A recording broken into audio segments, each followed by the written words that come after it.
Okay, so we're in the book of Proverbs. Let me find it as well. And I'll confess, most of you know I teach the Old Testament for a living. I joke with people that this is how I pay the bills. But I don't teach a lot in Proverbs. When we do our big coverage class on Old Testament, so we offer one course at Beeson, which is basically our introductory course to the Old Testament. We do that in one semester, which is crazy when you think about that. So we're trying to give our students, some interpretive skills, kind of understand the history of how the Old Testament has been read, and then we kind of dive into coverage. So let's get some ideas about Genesis out on the table, and let's do Exodus and even Leviticus. You can imagine there's a lot. My Proverbs stuff is very targeted, so I haven't spent a lot of time in this book as far as a teaching capacity. And yet, this book is so important, I think, for men. It's important for everyone, but for men, and especially for men who have younger men in their lives. That's the way in which this book is framed. It's framed as a father giving advice to his son. Now, some of you will remember this from last year, but you've got these books of Solomon, who's a complicated figure. I will admit it. Remember Solomon, 1 Kings chapter 3, love the Lord. 1 Kings chapter 11, the last chapter on Solomon begins with, and Solomon loved many foreign women. So you have those sort of the juxtaposition of Solomon's own very complicated life that can become kind of mapped on these different books that he writes or that are associated with him. And you have Song of Songs, which the medieval rabbis would say, obviously, Solomon wrote the Song of Solomon or the Song of Songs in his youth, right? I mean, that's when you think about the throes of passion and intimacy. And this book here, which I think we did, at some point in time together here, Song of Songs, for a lot of both medieval Jewish and Christian interpreters, is understood as the Holy of Holies in the Old Testament. I don't think we would intuitively think that way, but they understand Song of Songs as kind of an entry point into the transcendent, human sexuality, male-female relationships and intimacy and sexuality in the context of some covenanted marriage. Is the metaphor or the means by which we gain some understanding of the transcendence of God and the way in which God loves his people. So Song of Songs is, kind of a wild ride of a book. Then you come to midlife. So he writes that in his youth. Then you come to midlife, and he writes Proverbs. I'm going to come back to that. And then at the end of his life, in the language of Ecclesiastes 12, when his grinders are hurting, right? When his teeth are sore, when desire has begun to fade away from him, and he has some things to say again to a young person who'd be willing to hear, Ecclesiastes gives a view of life from the perspective of wisdom matured and ripened. Right? I think that's the idea in Ecclesiastes. It's your favorite bottle of Pinot Noir that you've been waiting on to just that date where it's ready to be uncorked. Ecclesiastes is a big uncorking that looks at life from the perspective of older age. I'll have to tell you, we've done this book in here before. I think Ecclesiastes is such a book for all moments, but especially our moment. How do you order your desires? How are desires relate? How are the good things that God gives us in this world, like the pursuit of wisdom, the pursuit of your toil and your energy? I was writing some notes over here and kind of overheard some of you talking about the economy right now and how's business going. I mean, Solomon has something to say about your toil and your labor and your pleasure. I don't think he's talking there, by the way, about spring break 2017. I think he's talking about legitimate, God-honoring, joyful pleasures that God gives you in this world. How does one order all those good things toward the ultimate thing, which is Ecclesiastes 12, the fear of God and keeping his commandments? So Ecclesiastes, that's a That's not an easy book. It's a very honest book.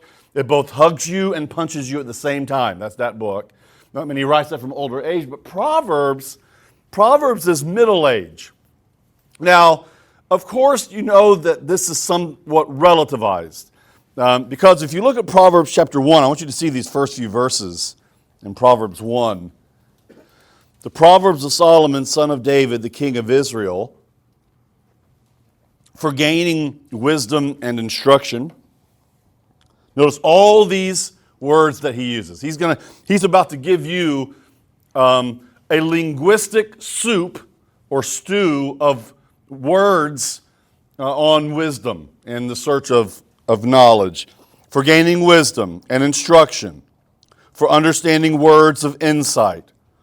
For receiving instruction in prudent or discerning behavior. For doing what is right and just and fair. For giving prudence to those who are simple, and knowledge and discretion to the young. So that's where you see right here to give, and I brought the NIV this morning, to give prudence to those who are simple, knowledge and discretion to the young. What are some of the other translations in the room? Simple, naive. Any others? I think our tendency is to hear the word simple and to put a kind of negative valuation on that. One translation that I saw, I think, or at least one suggestion is for the gullible. For those, and this is the way in which I think it kind of helped me understand it, for those who haven't learned to really see the world around them, they're just at a place now where they're just looking. They look, but they don't really see. They might hear the world around them, but they're not really discerning. They're surfacey people, which tend to be associated primarily with the young. So you see, like the next line is, for those who are simple, knowledge and discretion for those who are young. So the simple here and the young are being used as parallel terms. So that simplicity is not necessarily a negative valuation, but it's a state of being where somebody hasn't really matured yet. They're simple, they're naive, they're gullible. They tend to live a little bit on the surface of things and don't know how to press beyond the surface to something that's a little bit more deep. I'll give you a couple of illustrations of this. My doctoral supervisor was a colleague of what I think is someone who's a bit of a mensch in the field of Old Testament studies, a man by the name of Brevard Childs, who's with the Lord now. My doctoral supervisor would tell these incredible stories about Brevard Childs, who taught at Yale Divinity School for years. Childs apparently, product of the World War II generation, had a favorite tweed jacket. You gotta love this. A tweed jacket that he would wear almost every day. His wife, Anne, was embarrassed by it. So unbeknownst to him, she took it out of his closet one day and donated it to the Goodwill. And Childs, from what I heard in the story, was quite upset about not being able to find his jacket that he loved so much. Comes home one day with his tweed jacket in hand and says, his wife's name was Anne, "Anne, you won't believe this. I found an exact replacement of my jacket at the Goodwill." Just classic stories like this. Well, apparently he had a student that was smart and precocious and yet would keep getting B's on his paper. I know students like this. And so he finally set up a meeting with Professor Childs, and he said, can you tell me, I'm working hard, I think I'm writing good papers, why do I keep getting B's? How can I get an A on a paper in your class? And Childs' very gracious but direct response to the young man was, well, you're just going to have to become a deeper person. It's like it's not like there's some sort of formula here. You're simple. You're young right now, right? You're just going to have to become deeper. It's not a material yet, but it will be in time. Couple of other illustrations of this. Aristotle, in his famous work on ethics, which some of you probably had to read in some philosophy 101 class as an undergraduate back in the day, Aristotle talks about these various kinds of virtue. You have intellectual virtue. How does one become intellectually virtuous? Well, no real shortcuts on that. You got to go to school. You got to read books. You got to learn. Then he would talk about moral virtue. Well, how does one become morally virtuous? Answer: you habituate yourself into certain practices. You learn to live between extremes. And again, no real shortcut to this, but you have to learn to habituate yourself, and in time, it becomes who you are, right? You're not having to think, what should I do here? It's just naturally who you are as you've habituated yourself into this mode of being. He has a third category called practical virtue. I think that's a lot about what's going on in Proverbs. And the practical virtue is a virtue that's sort of related to skill in living. We're going to come back to this. And Aristotle's answer to how one attains practical virtue: no shortcut. Your hair has to turn gray, and you have to lose a little bit of that hair as well. Right? In other words, you just have to get older. You have to live some life. I'm around students now. I like this. I've been at Beeson now for almost 20 years.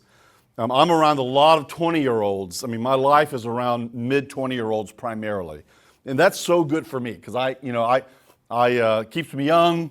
A lot of energy around that sort of context. It's a weird thing, frankly, being in an institution that long, where the student population stays the same age, and you're getting older. I mean, when I came to Sanford, I was 29.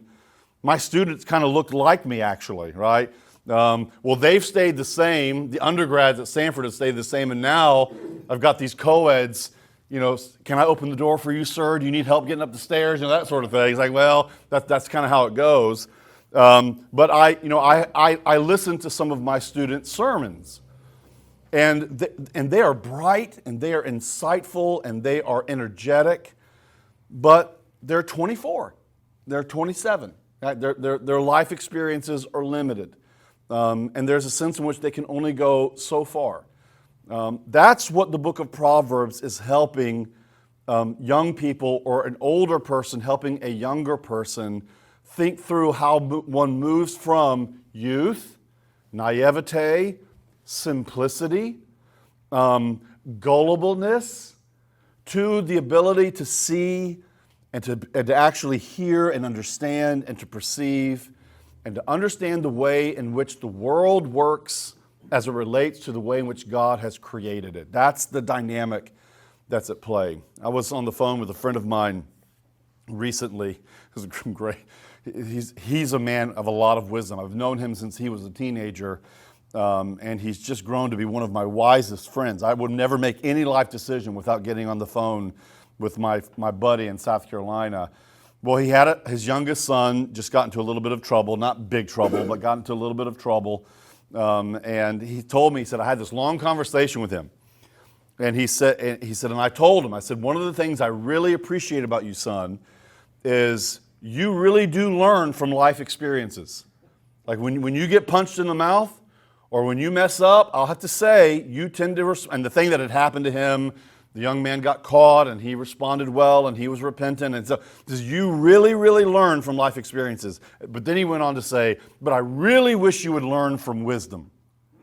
Like, in other words, I wish you wouldn't have to go through the experiences to learn all the time. I wish on the front end you had some wisdom before you moved into that. That's the dynamic of the book of Proverbs. The book of Proverbs is giving wisdom to young men as they're discerning and moving through life in God's created order. Now, but here's I know my audience here today.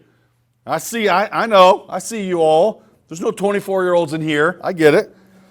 That's why I wanted you to see the next verse. This is for all of us. But let the wise listen and add to their learning, and let the discerning get guidance. So did you hear that? So if you happen to be a person who has gained the ability to see and to hear a little bit better. If you're no longer marked by simplicity and gullibility, and the famous turn of phrase that some of you probably use, if this situation that you're in today is not your first rodeo, right, and you've lived some life and you've gained some wisdom, guess what? There's always more to be found and to be discovered. Let the wise add to their wisdom. Let those who are discerning and understanding add to their knowledge and their discernment and their understanding. The posture of a human being, and we're going to talk about this a lot this morning, the posture of a man before God is one that I would hope is always open to learning and understanding more. Because that posture is where humility and the search for wisdom necessarily meet one another. Let me think about it this way. Some of you, again, I'm not asking you to think about who this person is, but maybe you can't help it. You know what it's like to be around the other man or the other person who is always the teacher and never the learner. I know people like this. And sometimes, like with one person I'm thinking of right now, I just decided early on, well, this person's got a lot of wisdom. We'll just play the role. You talk a lot and I'll listen. That'll be fine. So you know that person who's ever the teacher, never the learner. I think the book of Proverbs would say there's something very short-sighted about that wherever you are in life's journey. I think the book of Proverbs is telling us here that wherever you are, you do want to identify yourself, we use that language, as a learner, and always a learner. There's more to learn. Why? Well, because we're always in a situation where we don't know what we do not know. We're always in a situation where what we do know can go deeper and more profound. We're also in a situation where we recognize, and this is what I think is so crucial, that we are not our best resource for wisdom. I mean, this is where the book of James, we haven't even defined wisdom yet, we're going to get to that, but this is where the book of James would say, if anyone lacks wisdom, and you're like, well, whoever has self-awareness would immediately raise their hand and say, I don't have wisdom. Now, so he says, whoever doesn't have wisdom or lacks wisdom, let them ask God, and God will give it to you generously. The person who's praying and asking God for wisdom is the person that's necessarily humble and recognizes that they are not their own best resource. I can learn more. Let me illustrate this in a couple ways. Can I go back to that professor, Childs? I love this story so much. So he was in his 80s. I was very taken with him and his work. Still am. I was a PhD student in St. Andrews, Scotland, and apparently he owned a home in Cambridge, England. So my supervisor arranged for me and a friend of mine to take a train all the way from Scotland to spend the afternoon with this professor and his wife. So we arrived. I was nervous. I was young. Walk in. He's in his early 80s, just a remarkable man. And I noticed immediately on his desk in his small little house there in Cambridge that he had, some of you will know what this is, a Berlitz Guide to Italian. Have you seen these little language books? You know, I'm going to Mexico next week. I better know how to ask where the bathroom is. So, Dondo es baño, or I'm going to Germany. I better know how to ask for a hotel room. Haben Sie ein Zimmer, Hotel Abend, or something like that. So, you try to learn a little bit of the language. And here he was in his 80s, and I asked him, what's up? He says, Ann and I are going to Italy in a few weeks, and I thought I'd try to learn some Italian before I went. I thought, man, Lord, in your mercy, let me be an 80-year-old who's still curious and hungry to understand the ways of the world. Here's another illustration of this. I'm probably over-illustrating today. But another illustration of this was my early life in Birmingham, Alabama. So we moved from England to Alabama. I was 29. We joined a Presbyterian church in downtown. We were there for about 3 years. So in my early 30s, I became an elder. Some of you Presbyterians will know this language. I became an elder in that church. Now think about this, right? I be self-referential. I have an undergrad degree in Bible. I have a Master of Divinity degree. And I've got a PhD in biblical studies, right? So I've got paperwork coming out the ear here now, and I'm coming onto this elder board to help think through things pastorally and theologically. I would have never said it out loud, but I would have thought that I was pretty well prepared and trained for this. And I remember coming into that first meeting, and there was a pastoral crisis that had happened in a young marriage in our church. I won't go into the details of it, but it was a mess. And I remember thinking so clearly in that moment, as this began to the story began to be told, and we're having to lean in on how do we address this thing pastorally in our congregation, I remember thinking, I don't have a clue. Like, this is so messy and so complicated, I don't have a clue. Like, where do I go in the index of my books that I've read to say, here's how you deal with situation X? There was no index on this. And there I was in a room with men that, most of the men in that room, all of the men in that room were older than I was. And all of them were more mature in their faith than I was. And all of them were wiser than I was. Now, I might have been able to kind of beat them on a Hebrew parsing exam, right? But when it came to wisdom or skill in living, a learned understanding of how to engage the art of living well, they were so far advanced. I mean, I was in toddler school and they all had their PhDs. And I'll never forget, here's one man that was a doctor in his mid-50s at the time, who began to talk and ask some questions and began to kind of bring some clarity and insight to it. Then here's another man in his early 40s at that time who was in real estate, commercial real estate. And he began to ask some questions. And all of a sudden you saw these men around this room, none of them with formal theological training, none. But they were schooled in wisdom. And you saw it begin to unfold right in front of my own eyes, dealing with a very, very complicated situation. That's, I think, what Proverbs is saying. For those who are simple and for those who are naive and gullible, the book of Proverbs, wisdom is for them.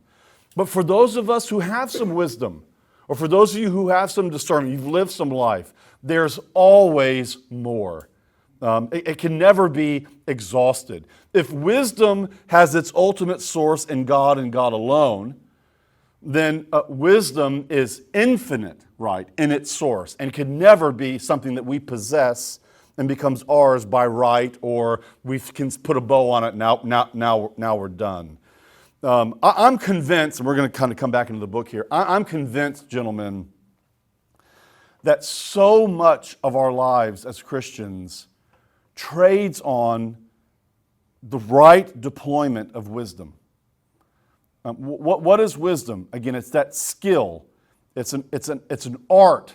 It's not a science. It's an art. It's a skill in living well, and living well in such a way that the order of your life and the priorities of your life are in accord with creation itself and the God who created it.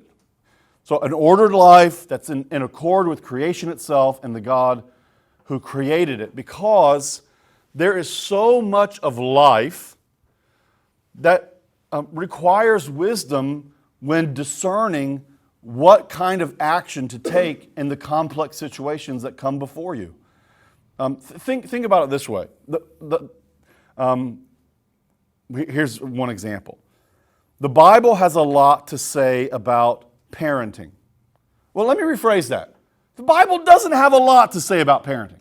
It has some things to say about parenting. For example, it says, Deuteronomy 6, you should be talking about God's Word with your children all the time. It does say that. When you're out in the field, when you're on your way to Publix, when you're heading to the ball field, it doesn't say that, but it's my paraphrase on this. You need to be talking about God's Word with your kids. Children, obey your parents in the Lord.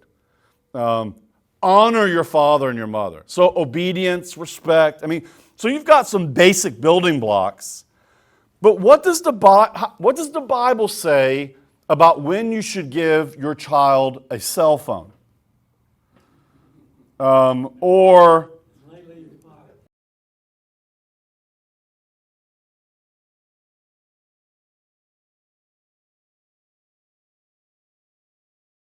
should I let my daughter exclusively date a boy as a junior in high school?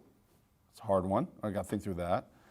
My wife and I just brought an infant home. We've read all these books on parenting. Should we, at the 4-month or 5-month stage, let that baby cry it out in the middle of the night? Or should we tend to it in the middle of the night? There are so many decisions that you're making all the time that the Bible might give you a framework for these things, but does not answer all of the complicated questions about what should you do about a cell phone? How much screen time is right on a Saturday morning? What should one do? Oh, I'm going to step on toes. I don't mean to because I feel this right in my own heart. Should they play? Is it okay to be playing a travel ball tournament on Sunday morning and missing church? Right. As we chase the dream of our kids' major league future. Right. So all of these things are like they live on our front porch. Marital relations and working out how does one relate to not just wives out there. I don't have wives. I have one wife. That's why I always sort of wrestle with people wanting to get marriage advice. I don't, I can give you kind of some broad ideas, but I've got one wife. She's got me. Our relationship is kind of unique. We've had to work it out, and it's been the application of a lot of failure and a lot of wisdom. That's just the nature of this thing. I could go on and on about this, but the point is, so much of life in familial relationships, so much of life in the church, so much of the life in your business world, a world I don't really know, but in the business world and law, think about law and teaching, so much of it depends on the application of wisdom to the complexities and the texture of a human life. Okay. Now, are you? Well, I can't take questions because we're recording, but I'm going to take some Q&A here in a few minutes.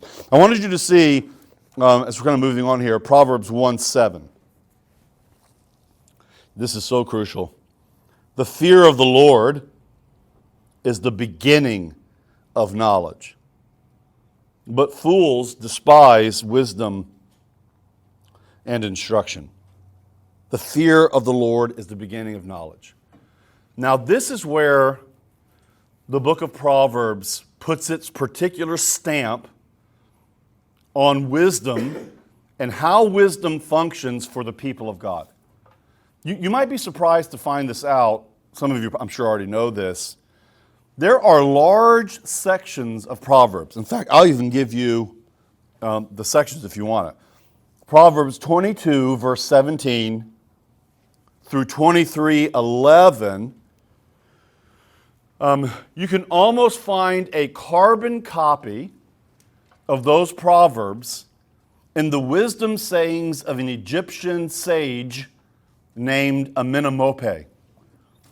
In fact, Amenemope probably lived and wrote about 1,000 years before Solomon, or at least a significant amount of time before Solomon. I remember discovering that years ago in my own studies and in class and being somewhat troubled by that. Like, what do you mean that Solomon, but we shouldn't be surprised. If you look at Proverbs 22:17, Proverbs 22:17 says, "Pay attention and turn your ear to the sayings of the wise.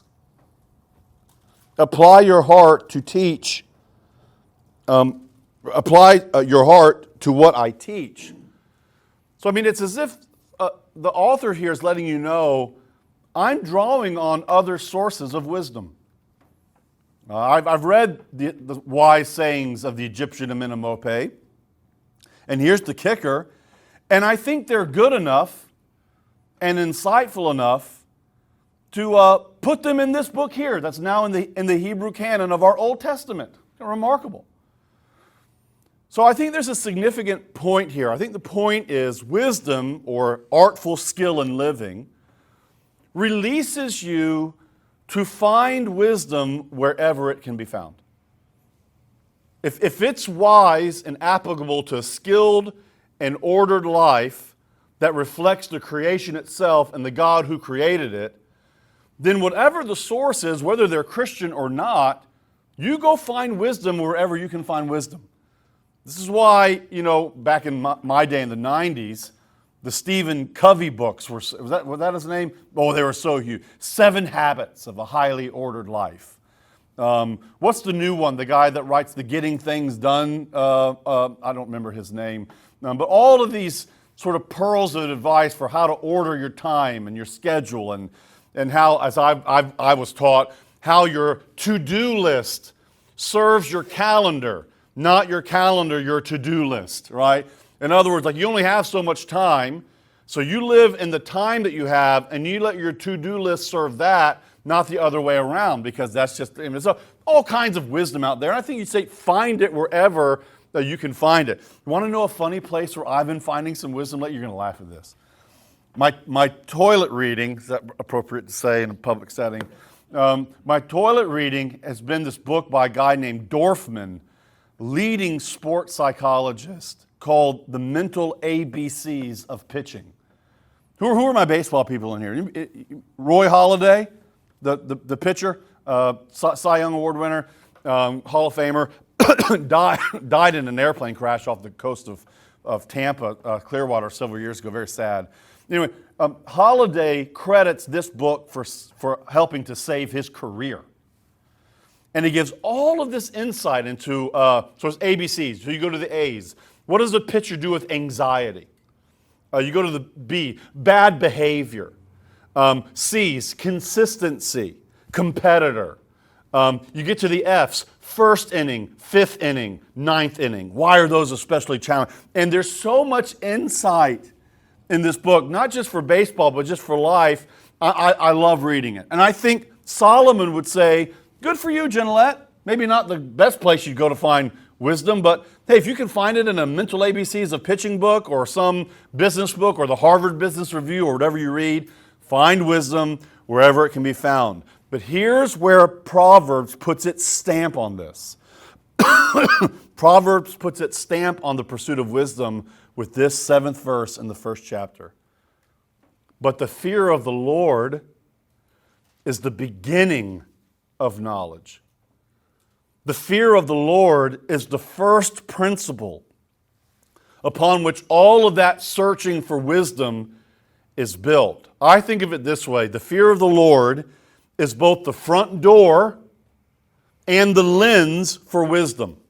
It's the front door because according to the Bible, you cannot have true wisdom, the wisdom that comes ultimately from God, apart from fearing Him. Now, I realize that our time is running, but let me just say quickly, fear of the Lord is a kind of shorthand phrase in the Bible for the worship of the Lord. I think it includes real fear, all right, that in time matures into something other. But the fear of the Lord is a life that in its totality recognizes that all of my life is worship to the living God.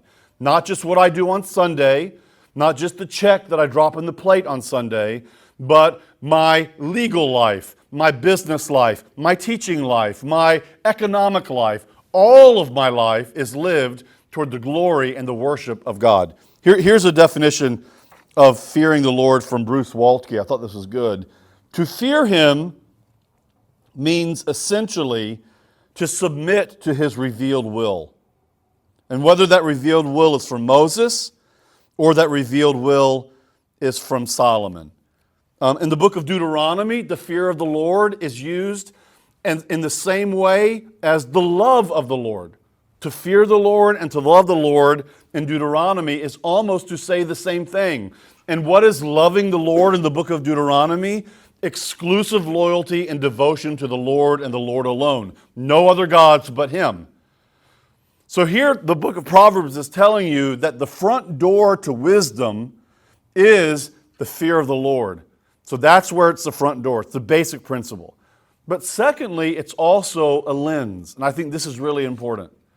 It's a lens because now the fear of the Lord, the worship of the God who created the world, revealed himself in his Son, the worship of God becomes the lens, or here's another way of thinking about this, the discrimin, the judging factor on how I receive and engage wisdom to be found out there. So I'm not reading Stephen Covey or the Mental ABC's book or the latest Harvard Business Review article. I'm not reading any of those apart from the lenses of the fear of the Lord. Is what I'm reading here compatible with the God revealed in the Bible? Is what I'm engaging here compatible with the order of his creation as he's revealed it here, or is it incompatible? Because if it's incompatible, then it's not proper wisdom. It's a false wisdom. And let me just say as an aside, there is false wisdom. James 3 talks about it. There's a wisdom that comes from above, James tells us, and there's a wisdom that comes from below. And they're both on offer in the world, and it's the lens of the fear of the Lord that allows me, by God's grace and his Spirit, to discern, is this wisdom from above or is this wisdom from below? So the fear of the Lord is the beginning of all of this. Now, with all of that said, and I'm about to land the plane, I'll leave some time for Q&A. I wanted you to see Proverbs 2, 1 through 5. And while you're turning there, I failed to mention something really basic about the book of Proverbs, and I apologize, I'm kind of late to the game on this. The book of Proverbs, by and large, are general maxims that are given to you about life. Go to the ant sluggard and learn from the ant. Small little thing, but yet so industrious and so productive. If you're a sluggard, if you're a simple one, you might want to kind of go look at the ant and learn something from it. Train up a child in the way in which that child should go, and in the end, he or she will not depart from it. That's a general maxim. I think it's important, though, to recognize they're not universal claims. It doesn't mean that it will always work out. And in fact, the book of Job exists, I think, in some ways to let you know and understand, hey, sometimes wisdom can be deployed in unwise ways. Wisdom can claim more knowledge of situations than it really has. You remember those three friends of Job, Bildad, Zophar, and Eliphaz, giving all of this wise counsel. And by the way, it doesn't all sound bad. I don't know if you've read them before. It doesn't all sound bad, but they were deploying wisdom in an unwise way, and they were claiming a knowledge of a situation that really only God had. No one else in the story had it but God. So I think the point of wisdom is genuine wisdom in the Bible is necessarily humble and knows its own limitations. It knows the limitations of wisdom. So that wisdom has to be deployed wisely. Here's another scenario that you have in the book of Proverbs. Here's one verse right next to another verse. Answer a fool according to his folly. Next verse. Do not answer a fool according to his folly. You're like, well, which one? And I think the answer to that is, it depends. It requires wisdom to know, hey, this situation, someone's saying something really unwise, just hold your tongue. You know, to use fly fishing language, give them some line and let them run, and don't worry about it. Whereas in other situations, you might need to call it out. You might need to address it and speak to it. And it requires wisdom on how to adjudicate that. So I think that's the nature of what these Proverbs actually are. Now, back to Proverbs chapter 2. I want you to see this and then we'll be done. These verses really I've known these verses for years, but boy, they really got to me here preparing for this for you all this week. My son, so here you are, father to son, if you accept my words and store up my commands within you, if you turn your ear to wisdom and apply your heart to understanding, indeed, if you call out for insight and cry aloud for understanding, and if you look for it as for silver and search it for it as for hidden treasure. All right, so you get the setting here. It's like, how many different ways can you say it, Dad? Right? I can hear my kids saying this. Son, if you're hungry to know and to understand, if you really have an affection and a desire to know and to have wisdom, if that's buried in you, and so many young people, it's not. I mean, I can see my own children in having this conversation.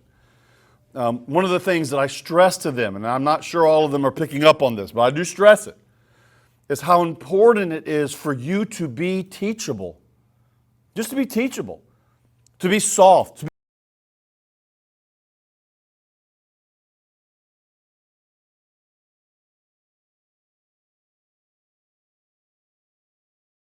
But to really be, if you're the person that's grown toward desiring to know and to understand, look at what verse 5 says. It's remarkable. Then you will understand the fear of the Lord, and then you will find the knowledge of God. So I wanted to draw this up here for you.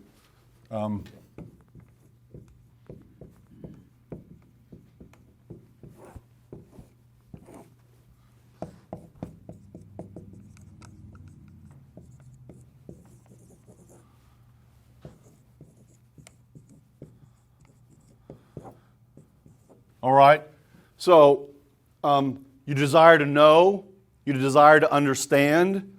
That's the kind of what we might call intellectual or head sweat equity that you got to give to something.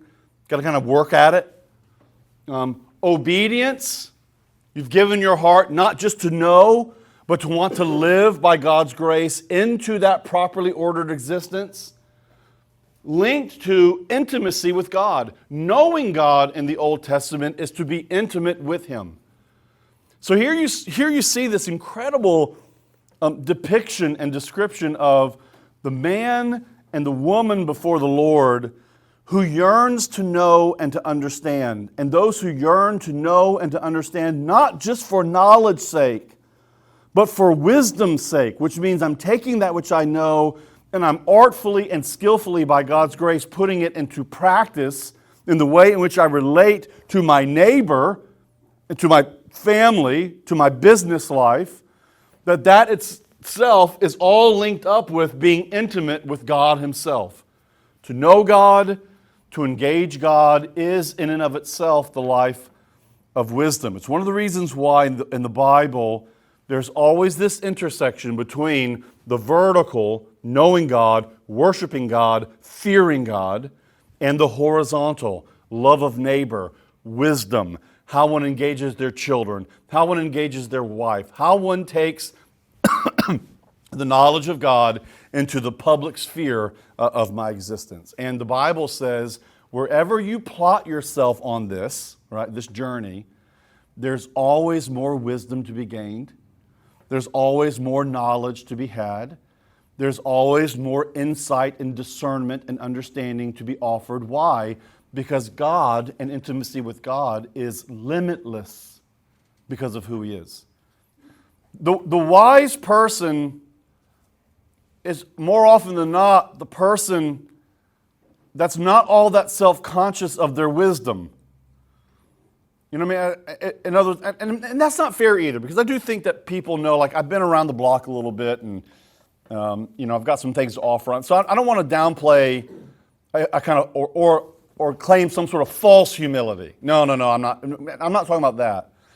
But I think there's a recognition with wisdom in Proverbs and the Bible as a whole that we're not our best source for that, and that there's always more to be discovered, and the discovery of wisdom is not by self-focus. I think that's the idea. Pride, by its very nature, is wrapped up in the self. That's the nature of pride. It's not a personality trait. It's not someone's effervescent, someone's introverted. It's not personality. It's how are you wrapped up with yourself? And we all are to a degree. We all are. I think wisdom necessitates humility because it recognizes, number one, our limitations. I never have enough wisdom, never have enough. And the source is not myself, but the source is from God. The fear of the Lord is the beginning of wisdom. So think about that. Fearing the Lord is not self-attendance. Fearing the Lord is an outward gaze toward Him and Him alone that casts that long shadow on me and my understanding of myself. So it's a God-saturated view of myself and the world that allows me to think about myself properly and my neighbor properly. When I get back to the judge's comments here, so much of the triggered instincts of our moment are wrapped up in the individuality of the self and the protection of the self and the protection of my own identity. Have you heard this kind of language that's used among a certain generation? I feel like I've been seen. You really see me. I use this as kind of jokey stuff with my students, but people really believe that. For the first time, I felt like I was seen. Like, what? I mean, it's like that. You want to be released from the desire to be seen. Like that in and of itself is exhibit A of self-absorption, which is pride. By God's grace, we're getting released from that again and again in repentance so that I can fear Him and that can cast a shadow on my understanding of who I am. So it's a great point, and I think it's really important to Proverbs. The fool has said in his heart, no God. The foolish person sees themselves as their best resource. That's a fool. The wise person knows I'm a sponge that's only half filled. I can always take more. I always need more. Yeah. All right, let me pray and I'll let you all go. Father, we're grateful for your mercies to us. They're new every day. Lord, I just pray that you help us to lift our eyes to the hills and know that our help comes from you, the maker of heaven and earth. And Lord, for my own self-absorption, forgive me. I pray in your mercies, O Lord, that you release us to worship you, to know you, to love you, to want to walk with you, and that we would hunger for wisdom that comes from you and wherever it may be found, so that we can serve you and others well. We ask these things in Jesus' name. Amen.